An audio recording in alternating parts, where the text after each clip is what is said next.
बारिश का फ्लो था कल रात से काफ़ी ज़्यादा था, खास करके साउथ कश्मीर में और सेंट्रल कश्मीर में भी पूरी रात देर रात और आज सुबह भी बारिश रही, जिस वजह से वाटर लेवल्स बढ़ रहे हैं, संगम में भी बढ़ रहे हैं। इस वक्त भी राइजिंग ट्रेंड है, रावंशी बाग में भी राइजिंग ट्रेंड है। बट IMD के हवाले से जो इनपुट्स हैं वो ये कहते हैं कि बारिश के लेवल्स अब रिसीड होने चाहिए 12 बजे के बाद से और शाम तक हमें और रिलीफ मिलना चाहिए। हाउएवर कंटिजेंसी प्लान्स हमारे इरिगेशन और फ्लड कंट्रोल डिपार्टमेंट ने पहले से इन प्लेस किए हुए हैं और जहाँ जहाँ हमें लग रहा है, जैसे हम यहाँ इस स्पॉट पर हैं आज पोनेट जॉइंट हॉस्पिटल के पास, जहाँ लग रहा था कि ड्रिलिंग में कहीं ज़रूरत है रीइंफोर्स करने की थ्रू सैंड बैग्स, उसका काम तेज़ी से चल रहा है और अगले कुछ मिनटों में उसको कंप्लीट किया जाएगा। इसी तरीके से जो साउथ कश्मीर के कुछ इलाके हैं जहाँ कहीं कहीं लो लाइंग एरियाज़ में इवैक्यूएशन की ज़रूरत थी, डिस्ट्रिक्ट डिज़ास्टर टीम्स जो हैं वो इन प्लेस हैं। DCs की सिधारत में कहीं कहीं शिफ्ट किया गया है कुछ फैमिलीज़ को और DC श्रीनगर और इनकी टीम की सारे डिस्ट्रिक्ट के अंदर कंटिजेंसी प्लान्स को इन प्लेस किया हुआ है। पुलिस है, CRP, SDRF की टीम्स इन प्लेस हैं। हमारे इमरजेंसी ऑपरेशन सेंटर्स काम कर रहे हैं, हमारे पावर सेंटर्स, हमारे power systems up and running है, telecom services are okay.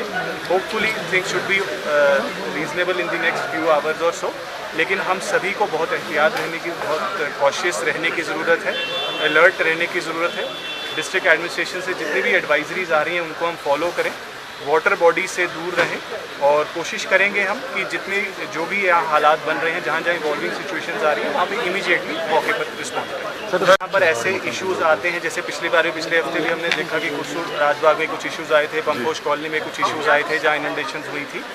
D साहब की टीम्स ने पिछली बार भी वहीं पर इमीडिएटली रिपोर्ट किया था और SDRF की बोट्स के जरिए कहीं कहीं रेस्क्यू ऑपरेशंस भी किए गए थे।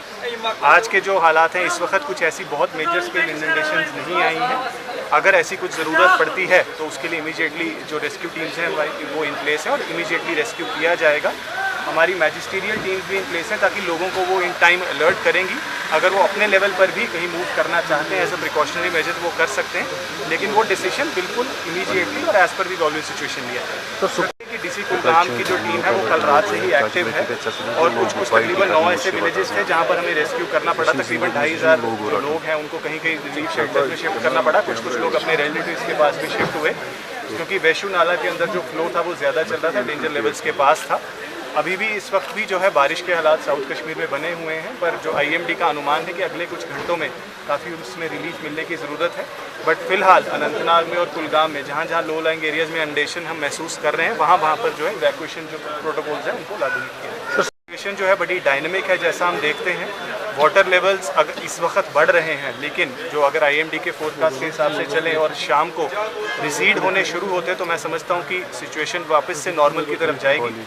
अगर कुछ ऐसी हालात बनती हैं कि हमें और कुछ कंटिजेंसी मेजर इन प्लेस करने या आगे के लिए कुछ फैसला करना है, वो कॉम्पिटेंट अथॉरिटीज़ मौके पर फैसला करें। Thank you sir.